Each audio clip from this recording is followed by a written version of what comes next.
students. Today we are going to start models. We are going to study about models. Today I have taken the topic models. So first of all, we will know that what is model. Model are a type of auxiliary verb that express degrees of possibilities, necessities, obligation, permission, ability, potentiality.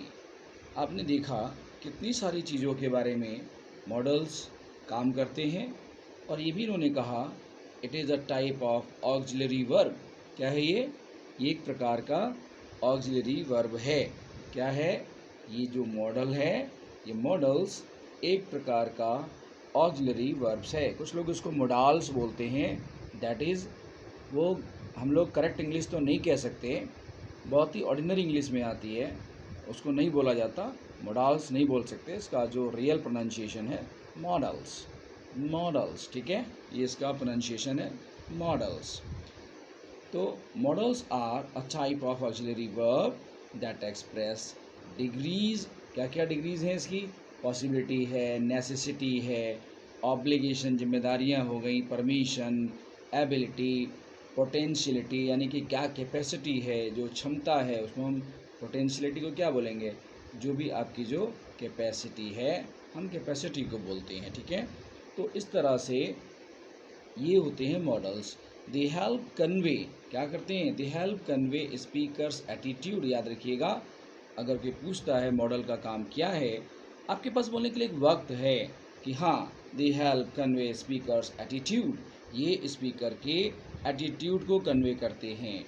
और perspective towards an action और situation, किस तरह का action होने वाला है, क्या situation होने वाली है, उस पर ये काम करते हैं। और मैंने आप लोगों के लिए कुछ कॉमन मॉडल्स भी निकाल कर रखे हैं, आप देख सकते हैं, ये कॉमन मॉडल्स हैं। अगर मैं कैन की बात करता हूँ तो कैन एबिलिटी को शो करता है, पॉसिबिलिटी को शो करता है, किसे किसे, एबिलिटी को शो करता है, पॉसिबिलिटी को शो करता है, संभावना जो होती है ना उसको हम लोग बोलते हैं पॉसिबिलिटी। इसी तरह से कुड क्या करता है, कुड पास्ट एबिलिटी शो करता है, ये भी पॉसिबिलिटी को शो करता है।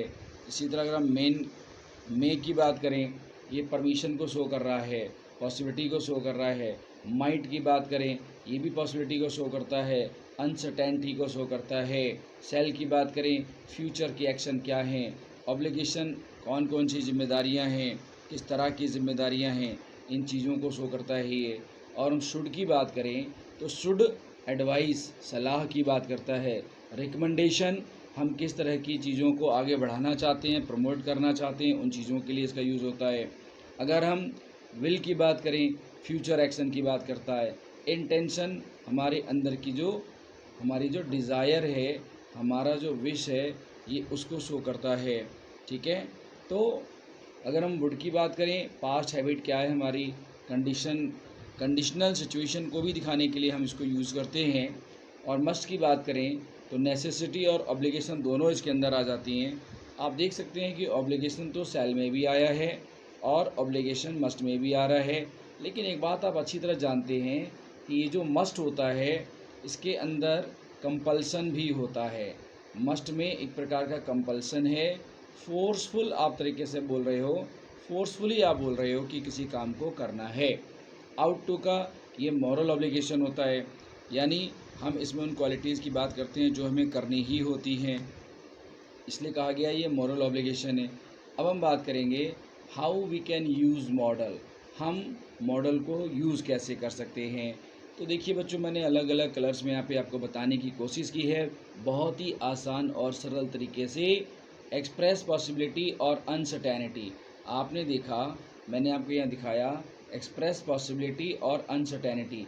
अगर आप किसी वाक्य में पॉसिबिलिटी की बात करना चाहते हैं, अनसर्टेनिटी की बात करना चाहते हैं, तो वहाँ पे आप मॉडल को यूज़ करेंगे। गिव परमिशन और मेक रिक्वेस्ट, अगर आप किसी तरह की परमिशन देना चाहते हैं या आप रिक्वेस्ट को करना चाहते हैं तो आप इस तरह के मॉडल को यूज़ करेंगे। शो एबिलिटी और कैपेसिटी, अगर आप अपनी योग्यता दिखाना चाहते हो, अपनी क्षमता दिखाना चाहते हो, तो आप मॉडल का यूज़ करेंगे। कौन से मॉडल हैं इसमें आप देख सकते हो, मैंने ब्रैकेट में यहाँ पे दूसरे कलर से आपको दिखाने की भी कोशिश की है कि अगर इस तरह की सिचुएशन बन रही है तो आपके पास ये जो मॉडल्स हैं ये आप याद रख पाएंगे, इनको मैंने लिखने की कोशिश की है। फिर मैंने आपको क्या बोला है, एक्सप्रेस नेसेसिटी ऑब्लिगेशन, ऐसी स्थितियाँ अगर आप दिखाना चाहते हैं तो आप इसके लिए मस्ट को, शुड को, आउट टू का प्रयोग करेंगे। और मेक प्रेडिक्शंस और टॉक अबाउट फ्यूचर प्लान, अगर आप फ्यूचर प्लान की बात कर रहे हैं या फिर भविष्यवाणी करने की बात कर रहे हैं, ऐसे सिचुएशन में आप विल और सेल का यूज़ करते हैं। ऑफ़र एडवाइस और रिकमेंडेशन, अगर आप सलाह को आगे बढ़ाते हैं और आप रिकमेंडेशन को आगे बढ़ाते हैं, किसी से कुछ आपको कहना है, बताना है, किसी की सिफारिश करनी है, वो रिकमेंडेशन की कैटेगरी में आता है, तो आप शुड और आउट टू का प्रयोग करते हैं। इसमें मैंने कुछ एग्जांपल भी लेने की कोशिश की है, आप उन एग्जांपल्स को देखिए। क्या इस एग्जांपल मैंने बताने की कोशिश की है, ध्यान से देखिए। पहला एग्जांपल कहता है you can speak French fluently, आप फ्रेंच बोल सकते हो फ्लुएंटली। ये क्या है, this is the ability of your speaking that you can speak frequently, आप अच्छे से बोल सकते हैं। इट माइट रेन टुमारो, कल बारिश होगी, या एक संभावना है, ये पॉसिबिलिटी है ये, तो इसको हम पॉसिबिलिटी की काउंटिंग में रखते हैं। You should try this cake, आपको इस केक को ट्राई करना चाहिए। तो मैं क्या कर रहा हूँ, मैं रिकमेंड कर रहा हूँ इस बात को, मैं उस केक को, ब्रांड को रिकमेंड कर रहा हूँ कि आपको ट्राई करना चाहिए, ये मेरी रिकमेंडेशन है। I must finish this project by Friday, मैं इस प्रोजेक्ट को फ्राइडे को ख़त्म कर दूंगा। क्या है ये भाई, कहीं ना कहीं ज़रूरत होगी मेरी और मैं अपनी ज़रूरत के लिए बोल रहा हूँ ऐसा, तो नेसेसिटी को शो करता है, वो नेसेसिटी को शो करता है। तो इस तरह से हमने इसके एग्जांपल को देखा। इसके बाद modals, modals can also be combined with one other verb to create more complex expression, हम मॉडल्स को कंबाइन कर सकते हैं दूसरे वर्ब के साथ में, क्या करने के लिए, हम इसे क्रिएट कर देते हैं कॉम्प्लेक्स एक्सप्रेशन भी, उनके लिए हम क्या करते हैं, मॉडल्स को दूसरे वर्ब के साथ में जोड़ देते हैं। तो ये दोनों के मिल जाने से क्या होता है, कॉम्प्लेक्स एक्सप्रेशन बन जाता है। जैसे देखिए यहाँ पे कुड है, आपने हैव को ऐड कर दिया, तो कुड हैव के जोड़ने से एक नया सिचुएशन तैयार हो गया, पास्ट पॉसिबिलिटी, जो भूतकाल में हो सकती थी या भूतकाल में किसी संभावना की बात आप जोड़ सकते थे। जैसे I could have one the match, मैं मैच को जीत सकता था, ये पॉसिबल होता भूतकाल में, पुराने समय में मैंने उसके लिए, तो कुड हैव को याद रखने की बात है। शुड हैव की बात करें, ये पास्ट एडवाइस की बात करता है, अगर पास्ट में आप किसी को एडवाइस दे रहे हो तो वहाँ पे यूज़ होगा। जैसे you should have helped him, मैंने पास्ट की बात की, समय गुजर चुका है, बात गुजर चुकी है, लेकिन आप एक संभावना की बात करते हैं, भूतकाल में सलाह की बात करते हैं, तो आप वहाँ पे शुड हैव को यूज़ कर सकते हैं। इसी तरह मैंने विल हैव को यहाँ पे दिखाया है, ये फ्यूचर कंप्लीशन दिखाता है। जैसे आप क्या बोलते हो, I will have reached there, मैं वहाँ पर पहुँच चुका होऊंगा, तो ये क्या है, ये फ्यूचर में आपकी बात कंप्लीट होने वाली है, फ्यूचर की सिचुएशन को कंप्लीट होते बताना चाहते हैं आप, तो वहाँ पे इसको यूज़ कर सकते हैं। Understanding model is important for effective communication, अब लोग कहते हैं भाई मॉडल की ज़रूरत क्या पड़ जाती है, तो मॉडल केवल आपकी पढ़ाई तक सीमित नहीं है, बल्कि बच्चों ये मैंने यहाँ पे देखो आपको दिखा रखा है कि understanding model is important for effective communication, model आपके इफ़ेक्टिव कम्युनिकेशन के लिए बहुत इंपॉर्टेंट है, यानी आपकी बात, आपकी बातों का प्रभाव बहुत अच्छा होना चाहिए, उसके लिए आपकी नॉलेज में मॉडल्स होने चाहिए, बिना मॉडल के आप एक इफ़ेक्टिव लैंग्वेज में नहीं बात कर सकते हैं। As they help convey subtle shade of meaning and meaning and nuance in language, जिस तरह से अगर आप देखेंगे तो ये क्या करता है, ये अपनी समझ को, मॉडल की जो समझ है वो हमारे कम्युनिकेशन को अच्छे से क्लियर करवा देता है, जिसके लिए हमें मॉडल्स की नॉलेज होना बहुत ज़रूरी है। ओके बच्चों, तो आपने देखा कि किस तरह से अभी आपके सामने ये बात आई कि ये अलग अलग शेड लाता है, कैसे कैसे मीनिंग्स के बारे में बताता है, नुएंस इन लैंग्वेज, भाषा में छोटे से होने वाले डिफरेंस को, नुएंस छोटे से होने वाले डिफरेंस को बताने की कोशिश करता है, ठीक है। नुएंस माने छोटे से डिफरेंसेस, स्मॉल स्मॉल डिफरेंसेस को बताने की कोशिश करता है, वो मॉडल की सहायता से ही पूरे हो सकते हैं, अदरवाइज नहीं हो सकते। Okay, we use modal for several reasons. हम मॉडल का प्रयोग और भी बहुत सारे कारणों से करते हैं। Express degrees of certainty. आप क्या करते हो? Degrees of certainty. आप किसी चीज़ को बहुत ही काबिल तरीके से और उसके विश्वास के तर्क के साथ जब आप प्रस्तुत करते हैं तो हम बोलते हैं express degrees of certainty. Models help us convey how sure और unsure we are about something. हम किसी चीज़ के लिए कितना श्योर हैं और कितना श्योर नहीं हैं, ये भी मॉडल हमारे लिए हेल्प करता है। सो पॉसिबिलिटी और पोटेंशियल, ये संभावनाओं को और हमारी बॉडी की क्षमता को भी दिखाने का काम करता है। और इसमें आने वाले प्रयोग होने वाले शब्द हैं can, could, may, might, ability, permission, possibility को शो करने के लिए इनका प्रयोग होता है। इनको ध्यान देने की ज़रूरत है। पहले भी हमने इसकी चर्चा की है और आगे भी मैंने अभी थोड़ी देर पहले भी आपको बताया था।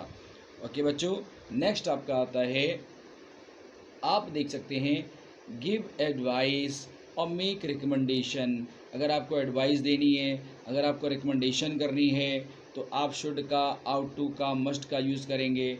इससे गाइडेंस पता चलता है, इससे सलाह के बारे में जानकारी दी जा सकती है। टॉक अबाउट एबिलिटी और कैपेसिटी, आप क्षमता की बात करते हैं, योग्यता की बात करते हैं, शारीरिक क्षमता की बात करते हैं, तो आप कैन और कुड को यहाँ पर यूज़ कर सकते हैं, जिससे someone's ability to do something पता चल जाती है कि कौन किसी काम को कितनी क्षमता के साथ कर सकता है। हमें इसके लिए मॉडल का प्रयोग करना पड़ता है, राइट। इस बात को ध्यान देने की ज़रूरत है। इसके बाद हम बात करते हैं नेक्स्ट पॉइंट में। नेक्स्ट पॉइंट हमारे सामने आता है कि एक्सप्रेस नेसेसिटी और ऑब्लिगेशन। अगर ज़रूरत है, आवश्यक बातें हैं, हमें उसके लिए मॉडल का यूज़ करना होता है, जिसमें मस्ट, शुड, आउट टू को हम यूज़ करते हैं, जो कि सेंस ऑफ ड्यूटी और रिक्वायरमेंट को दर्शाने का काम करता है। सेंस ऑफ ड्यूटी यानी आपके कर्तव्य बोध का ज्ञान कराता है, आवश्यक ज़रूरी चीज़ों के बारे में जानकारी देता है। ये काफ़ी ज़रूरी चीज़ें हैं। मेक्स रिक्वेस्ट और आस्क फॉर परमिशन, ये प्रार्थना करने की बात हो या आज्ञा लेने की बात हो, वहाँ पे भी हम कैन, कुड, मे जैसे शब्दों का इस्तेमाल करते हैं। इसमें हम परमिशन लेने की बात करेंगे और पोलाइटली रिक्वेस्ट करने की बात करते हैं। ये सब हम मॉडल के यूज़ सीख रहे हैं कि मॉडल को हम क्यों यूज़ करते हैं, मॉडल हम क्यों प्रयोग करते हैं। और देखिए, सो पोलाइटनेस और कर्टसी हमारे बिहेवियर को और अच्छा बताने के लिए, हमारे अंदर कितनी पोलाइटनेस है, हम कितने शिष्टाचारी कर्टसी के साथ बात करते हैं, हम मॉडल यूज़ करते हैं। कुड और वुड जैसे शब्दों का इस्तेमाल कर्टसी को शो करने के लिए करते हैं, जिसमें रिक्वेस्ट भी शामिल है, क्वेश्चन भी शामिल है, इस तरह की कुछ पोलाइट नेचर की आवाज़ें भी शामिल हैं। एक्सप्रेस फ्यूचर प्लान और इंटेंशन का दूसरा मतलब होता है बच्चों डिज़ायर, या फिर आप कह सकते हैं विश। तो हम लोग यहाँ पे फ्यूचर प्लान और इंटेंशन को बताने के लिए मॉडल का प्रयोग करते हैं, जिसमें विल और सेल जैसे शब्दों का इस्तेमाल होता है। टॉक अबाउट फ्यूचर एक्शन और प्लान, इसमें हम फ्यूचर के होने वाले कामों को, योजनाओं की बात करते हैं। इसके बाद ऑफर, अल्टरनेटिव और सजेशंस, हम कुछ सजेशन का भी इस्तेमाल करते हैं, सुझावों का भी इस्तेमाल करते हैं। जैसे कुड और माइट हमारे पास हैं, ये हमें सजेशन के लिए यूज़ करने के काम आते हैं। और अनंत दूसरे हमारे जो अल्टरनेटिव हैं, वो पॉसिबिलिटी क्या हो सकती है, हम दूसरा संभावना क्या तलाश सकते हैं, उसके लिए भी मॉडल यूज़ होता है। तो मॉडल कहाँ यूज़ होता है, इस पर थोड़ी सी चर्चा करने के लिए मैंने आपको ये अलग से पॉइंट दिए थे कि मॉडल कैसे यूज़ हो रहा है। Add, nuance and subtlety. अब मैंने देखिए आपको बताया nuance and subtlety. Models help us convey subtle shade of meaning and attitude. ये बहुत सारे ऐसे मायने को भी बताता है, आपके उस नज़रिए को भी बताता है जो आपके लैंग्वेज को ज़्यादा प्रिसाइज और एक्सप्रेसिव बना देता है। आपकी लैंग्वेज प्रिसाइज हो, एक्सप्रेसिव हो, इसके लिए मॉडल आपके साथ चलने चाहिए, मॉडल की जानकारी आपको होनी चाहिए। ख़ास तौर से जिन शब्दों को आपने जाना, जिन शब्दों को आपने अभी प्राप्त किया जानकारी। By using model we can communicate more effectively, देखिए मैंने यहाँ पे आपको ग्रीन कलर से गोल्ड बोल्ड करके दिखा रखा है। By using model we can communicate more effectively, convey complex ideas and express ourselves with greater precision and nuance। हम यहाँ पर भी बहुत ज़्यादा अच्छे से अपनी चीज़ों को प्रिसाइज कर सकते हैं और छोटी छोटी डिफरेंसेस जो होती हैं नुआंस उनको हम यूज़ कर सकते हैं। Here is a highlight of main differences between verb and models. थोड़ा थोड़ा कभी कभी हमारे मन में ये बातें आती हैं कि वर्ब और मॉडल में क्या डिफरेंस होता है, तो एक नज़र में मैंने आपके लिए यहाँ पे वर्ब और मॉडल के बीच का कन्फ्यूज़न हमेशा के लिए दूर कर दिया है।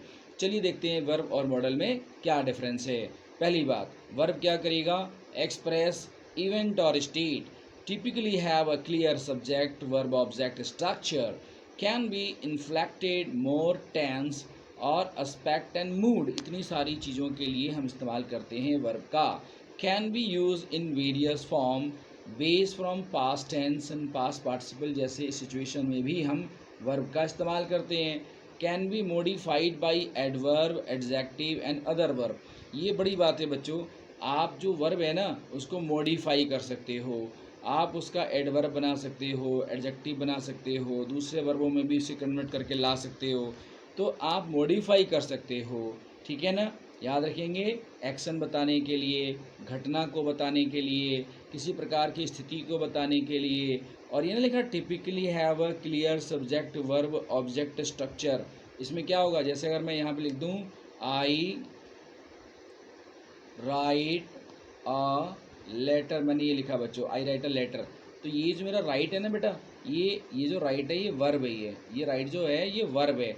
उसने बोला ना typically have a clear subject verb, तो ये जो हमारा सब्जेक्ट है इसके लिए बिल्कुल क्लियर वर्ब बन करके आ गया है, तो यहाँ पे ये आपका क्लियर हो गया। और can be inflected for tense aspect and mood, ये मूड भी दिखाएगा, एस्पेक्ट पहलुओं को दिखाएगा, टेंस आपके काल को दिखाएगा। बिल्कुल सही बात है। अगर मैं आई के साथ में मात्र एक वर्ड लिखूँ रोट, और मैं आई के साथ में मात्र एक वर्ड लिखता हूँ राइट, तो बेटा ये मात्र रोट और राइट ही तो हैं, दोनों के दोनों वर्ब हैं, और दोनों के इस्तेमाल के तरीके से हमें एक टेंस की जानकारी मिल जाती है। ये हमारा पास्ट टेंस है, ये हमारा प्रेजेंट टेंस है, तो कहीं ना कहीं टेंस का तो इन्वॉल्वमेंट है। ये जो बात हो रही थी यहाँ पे टेंस की बात हो रही थी। और can be use in various form, base form, past tense, past participle, कई तरह से इसको यूज़ किया जा सकता है। जैसे मैंने कहा वॉक, ये वर्ब है। अभी मैंने बोला क्या आपसे, वॉकिंग, तो वॉकिंग क्या बन जाता है, ये पार्टिसिपल है। वॉकिंग क्या बन जाता है, ये पार्टिसिपल है। अब मैं आपको बता देता हूँ, जो यहाँ पे तो है नहीं, लेकिन आपको पॉइंट में क्लियर कर दूँ, आपके दिमाग में क्लियर होना चाहिए। पार्टिसिपल होता क्या है, ये भी एक प्रकार का वर्ब से रिलेटेड होता है, लेकिन पार्टिसिपल का वो शब्द होता है जिसका इस्तेमाल आप वर्ब की तरह भी कर पाएँ और एडजेक्टिव की तरह भी कर पाएँ, ठीक है। आप अगर वर्ब की तरह और एडजेक्टिव की तरह इस्तेमाल कर पाते हैं, किसकी तरह, मैंने बोला आपको वर्ब प्लस एडजेक्टिव, इन दोनों की तरह इस्तेमाल आप कर पाएंगे, तो वो जो शब्द होता है वो पार्टिसिपल होता है। तो ये सब भी वर्ब से जुड़े रहते हैं। अब मैं मॉडल की बात करता हूँ, मॉडल की बात करता हूँ। 5 बार डिफरेंस बताने के बाद अब मैं आपको मॉडल के पास ले आया। ये क्या करेगा, एक्सप्रेस डिग्री ऑफ पॉसिबिलिटी, ये संभावनाओं की बात करेगा, ज़रूरत की बात करेगा, ऑब्लिगेशन जरूरी जिम्मेदारियों की बात करेगा, परमिशन आज्ञा की बात करेगा, एबिलिटी क्षमता की बात करेगा, पोटेंशियलिटी ये भी क्षमता है आपकी, function as auxiliary verb use in combination with main verb, जैसे ऑक्सिलरी वर्ब का इस्तेमाल होता है मेन वर्ब के साथ में। जैसे मैं अगर बोलूँ इज़ राइटिंग, मैंने बोला इज़ राइटिंग, तो ये ऑक्सिलरी वर्ब हो जाता है, ये मेन वर्ब हो जाता है। तो जैसे इन्होंने ये बात कहा है, do not inflect for tense, don't inflect for tense aspect or mood except for some model like could, कहता है कि could और would को अगर हम छोड़ दें, ये नोट करने की बात है बेटा, ये कॉमन बात नहीं है, ये नोट करने की बात है। अगर आप could और would को आप छोड़ेंगे, इसके अलावा जो भी बच रहा है वो मॉडल कभी भी इन चीज़ों को फॉलो नहीं करेगा, क्योंकि अभी हमने पढ़ा था ये सारा वर्ब में होता है। तो ये डिफरेंस हो गया, एक बड़ा डिफरेंस हो गया बताने के लिए और समझने के लिए भी। Typically do not have a direct object. ये भी देखिए बड़ी बात निकल करके आ गई है। अगर मैं बोलता हूँ आई राइट अ लेटर, तो भैया जो लेटर है ये मेरा क्या हो जाएगा, ऑब्जेक्ट हो जाएगा। और ये क्या बोल रहा है, do not have a direct object. इसमें डायरेक्ट ऑब्जेक्ट नहीं होता है। Can be use to modify meaning of main verb. Main verb की मीनिंग को बदलने के लिए ही मॉडल का इस्तेमाल होता है। But can not stand alone as a main verb. लेकिन ये अकेला मेन वर्ब की तरह नहीं आ सकता। ये बहुत बड़ा डिफरेंस है, ये छोटा डिफरेंस नहीं है बेटा। ये नंबर 5वां पॉइंट अच्छे से पढ़िएगा, दोबारा स्टडी करिएगा और याद करिएगा इसको अच्छी तरह से। अब मैं आपको लाता हूँ की डिफरेंसेस के बारे में। थोड़ा मैंने और इसको बारीक देने की कोशिश की है कि और ज़्यादा बारीकी से समझ लीजिए। मैंने नीले और पीले कलर का इस्तेमाल किया। वर्ब डिस्क्राइब एक्शन और स्टेट, यानी परिस्थितियाँ कैसी हैं। और while model describe the attitude और पर्सपेक्टिव टूवर्ड दोज एक्शन और स्टेट। ये उन एक्शन को लेकर के किस तरीके का एटीट्यूड रहा, क्या पर्सपेक्टिव रहा, वो चीज़ शो करेगा। ठीक है, ये एक्शन नहीं शो करेगा। और देखिए और क्या है, verb can be use independently. आप वर्ब का इस्तेमाल इंडिपेंडेंटली कर सकते हो। While modal are typically use in combination with main verb. लेकिन ये जनाब बिना मेन वर्ब के सहयोग के नहीं आ सकते। तो बड़ा डिफरेंस दिख गया ना बेटा आपको। वर्ब इन्फ्लेक्ट फॉर टेंस, एस्पेक्ट और मूड इनमें शामिल हो रहा है, जबकि हमारा ये नहीं शामिल हो रहा है। एक्सेप्ट सम आ गया ना, उसमें याद करो मैंने क्या बोला था। एक्सेप्ट में एक कुड बोला था और एक वुड बोला। इन दो के अलावा और जितने भी हैं मॉडल्स, वो ये टेंस और एस्पेक्ट और मूड को फॉलो नहीं करते, वो केवल वर्ब करता है। अब हम बात करेंगे उसके थोड़ा और आगे एग्जाम्पल के साथ कि हाँ देखिए ये बहुत बड़ी बात थी बेटा कि आपको एग्जाम्पल के साथ बताना ज़रूरी है कि आपकी आंखों के सामने सबूत आ जाएं। कैसे, देखिए वर्ब ये है आई रन। आपको आई मिला सब्जेक्ट, रन हो गया आपका, रन हो गया आपका वर्ब। तो ये आपका एक्शन शो कर रहा है। और मॉडल में आ जाइए, मॉडल में क्या बोला आपने, आई कैन रन। तो डिस्क्राइब एबिलिटी, तो रन करने की एबिलिटी आप में है। तो जो कैन है ना, ये आपके रन के लिए आ रहा है, तो ये मॉडल बन जाता है। क्या बन जाता है, ये मॉडल बन जाता है। ठीक है, मेरी बात समझिएगा बहुत ध्यान से। कैन मॉडल हो जाता है यहाँ पर। वजह मैंने आपको बता दी है कि वो आपके एबिलिटी को शो कर रहा है और आपकी पॉसिबिलिटी को शो करता है। दूसरे देखिए, सी ईट ब्रेकफास्ट। तो बेटे ये जो ईट शब्द है ना आपका, ये वर्ब है। ये क्या है, ये वर्ब है। ये सी ईट्स, ये वर्ब है आपका, ये एक्शन शो कर रहा है। और मस्ट ईट ब्रेकफास्ट, तो ईट के पहले मस्ट लगा दिया, तो ये नेसेसिटी और ऑब्लिगेशन को शो कर रहा है। तो ये मस्ट कौन हो जाएगा, ये मॉडल हो जाएगा। तो कोई ऐसा मिसमैच नहीं हो रहा है बेटा, बिल्कुल सामने सामने बहुत ही ज़्यादा क्लियर चीज़ें हैं आपके विज़न में। और आपके विज़न को क्लियर करने के लिए एग्जाम्पल दिए ये अलग अलग। Remember models and verb work together. ये मैंने यहाँ दिखा रखा है, दोनों साथ साथ में काम करेंगे। To convey nuance meanings and attitudes in language. छोटे छोटे डिफरेंसेस को शो करने के लिए ही ऐसा होता है। और आपकी नॉलेज और इम्प्रूव हो जाए, इसके लिए मैंने कुछ एक्सरसाइज तैयार की है। देखिए आपके लिए मैंने कुछ एक्सरसाइज तैयार की है। पहली एक्सरसाइज आपके सामने ये रही, ये है कि complete the sentence with correct model. और मैंने मॉडल दे रखे हैं, इसको आपको फिल करना है। अपने आप को चेक करिएगा, ज़रूर चेक करिएगा। फिर आपको मिलता है exercise number 2, transform the sentence using the correct model. इसमें आपको क्या है, ट्रांसफॉर्म करना पड़ेगा मॉडल यूज़ करके। फिर मैंने आपको एक्सरसाइज नंबर 3 दिया है, राइट योर ओन सेंटेंस। आपके पास एबिलिटी है, पॉसिबिलिटी है, नेसेसिटी है, एडवाइस है, फ्यूचर प्लान्स हैं, इसको अपने सेंटेंस में आप बनाएंगे। ये एक्सरसाइज है आपकी। उसके बाद मैंने आपको क्या किया, भाई मुझे लगा कि मेरे बच्चों को परेशानी हो सकती है। हर समय तो मैं अवेलेबल नहीं हूँ, लेकिन आप अगर कमेंट सेक्शन में कुछ पूछेंगे तो मैं बताऊँगा आपको। तो ये मैंने एग्जांपल के साथ साथ आपको मैंने आंसर भी दे दी है। तो 2 का भी आंसर आपके पास है और 3 का भी आंसर आपके पास है। तो जिससे आपकी कोई दिक्कत ना हो, मैंने कोशिश की है मॉडल कोड वर्ब को बहुत ज़्यादा बारीकी से बताने की कि आपके साथ बिल्कुल विज़न आपका क्लियर होना चाहिए। दोबारा आपको किसी चैनल पर जाना ना पड़े, इसलिए नहीं कि बल्कि आपका विज़न क्लियर हो जाए। मैंने पूरी तरह से ऑनेस्टली सारी चीज़ों को यहाँ पर कवर अप किया था और एक्सरसाइज के साथ, ताकि आपकी कुछ तैयारियाँ भी हो जाएँ। उम्मीद करता हूँ आपको मॉडल्स के बारे में जानकारियाँ बहुत अच्छे से मिल चुकी होंगी। और जाते जाते मैं फिर कहूँगा, मॉडल बोला जाता है लेकिन वो करेक्ट इंग्लिश नहीं है, इसको मॉडल्स बोलते हैं। ठीक है, मॉडल्स। ओके, तो अब मिलते हैं अगली वीडियो में कुछ और चीज़ों के साथ। थैंक यू बच्चों।